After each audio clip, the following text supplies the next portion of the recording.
We have one public comment card by Mr. Charles Marsala. I hope I'm pronouncing it right. Mr. Marsala, you have the floor. Yes, you are, Judge. Thank you.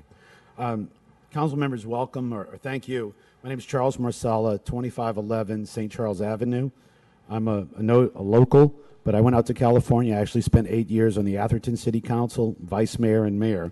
So I appreciate what you're doing, and often we get into this thinking we're going to serve, and we end up having to disappoint a lot of people and have a lot of contention, as I've seen the last month, what's going on. I appreciate the how you're trying to resolve a lot of issues in the town. Thank you, Mr. Marsala, for that. I've been trying to speak. I was not in time enough for the cutoff on the previous meetings. In the last meeting, you don't have public comments for items not on the agenda, which is something we had on our calendar. So I'd like to speak about something that might be on next week's agenda, because I might not be able to be here because of that.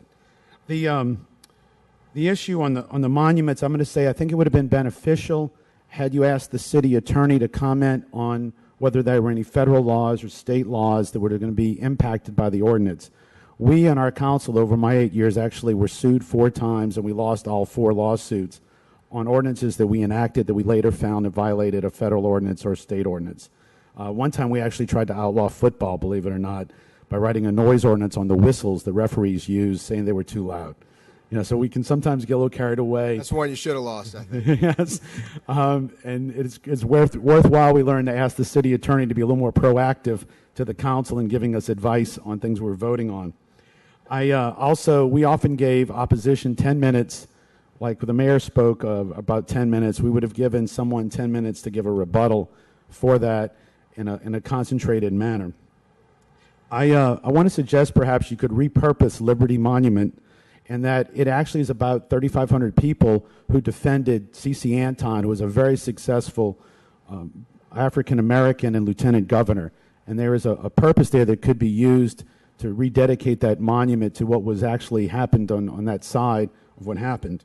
And also on PGT Beauregard, about hundreds of people spent about 20 years raising the funds for that. So as Mr. Isaacson, as I read his letter about the context of what statues were raised for, and I lived up the street from Stanford University. Many of my residents were part of Stanford think tanks. That Mr. Beauregard was an engineer for school unification, National Guard leader, and more. And with talks with others, there's an interest perhaps in moving him. He's also an Italian, which I happen to be. And there's an interest in moving him to an Italian museum that honors Italians and the Italian ancestry. And I don't know what process would be in place to do that, but I'd be interested in pursuing that should his statue be removed, to move him to a museum that looks at engineering, which I also am, and the innovations that he did and the contributions as an Italian-American.